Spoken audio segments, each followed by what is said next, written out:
Всем привет! Мы продолжаем наш сериал про строительство дома в 2024 году. В прошлой серии нам удалось загрузить КАМАЗы и вывести мусор с участка. Следующий этап нашей стройки была копка траншей под ленточный фундамент. Но так как срезанный чернозем нам немного мешал, нам пришлось его немного сдвинуть в одну кучу. Вооружившись шпаклевкой, желтым песком, шнуркой и колышками, мы приступили к разметке нашего дома. Если сказать более точно, к разметке нашего ленточного фундамента. Соблюдая все градостроительные нормы и правила, мы забили первый кол и натянули наш шнур. После чего приступили к поиску наших диагоналей, так как дом у нас был не совсем прямоугольной формы, а с выступами. После расчета диагоналей и перепроверки всех размеров мы приступили к отсыпке наших линий, для того, чтобы было экскаваторщику проще копать и он не ошибился. Для этого нам и понадобился желтый песок и шпаклевка. Можно обойтись было только одним горным песком, но у меня валялась старая шпаклевка, которая уже для отделочных работ была непригодна, а вот для отсыпки фундамента была в самый раз. Трактор к нам приехал в обед и приступил к земляным работам. Копал он наш ленточный фундамент около 6 часов. Получилось достаточно долго, на что я, если честно, не рассчитывал.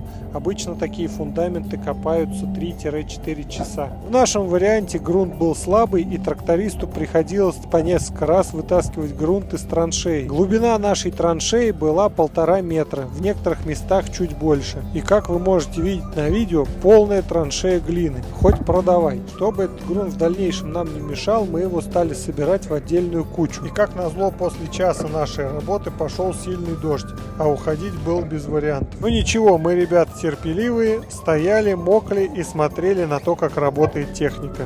По итогу закопку ленточного фундамента мы отдали 16 800 рублей. По завершению всех земляных работ следующий этап – трамбовка основания. Для этого нам нужна была хорошая трамбовка, а точнее вибронога. Именно за ней мы отправились в компанию Саррент. Ни в коем случае не реклама, просто показываю, где берем инструмент, которого у нас не хватает.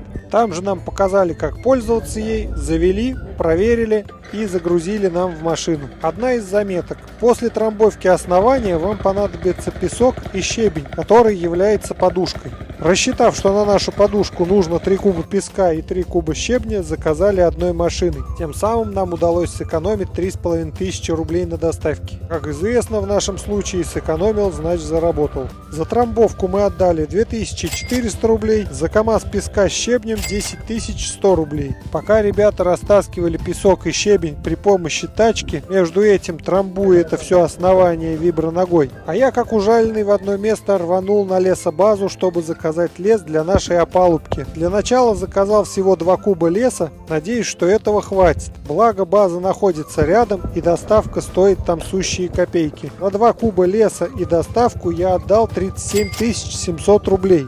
Доску используем 40 на 150, в последующем она пригодится нам для крыши. Сейчас у нас закуп стоит 18 500. Интересно, сколько в вашем регионе стоит лес? Итак, для полноценного фундамента нам осталась арматура. За ней я и поехал. Арматуру взяли 14, 12 и 8 диаметр. Практически 900 килограмм веса, обошлись мне в 62 690 рублей. Ну и доставка этого добра обошлась мне в 2000 рублей. Подведем итог. 114 400 рублей мы потратили в прошлый раз. В этой серии наши затраты обошлись в 131 690 рублей. Итого у нас ушло 246 090 рублей. Ну что, друзья, продолжайте наблюдать за нашей стройкой и узнаете, сколько будет стоить построить дом в 2024 году. Ну а для тех, кто досмотрел ролик до конца, на самый креативный комментарий отправлю 1000 рублей.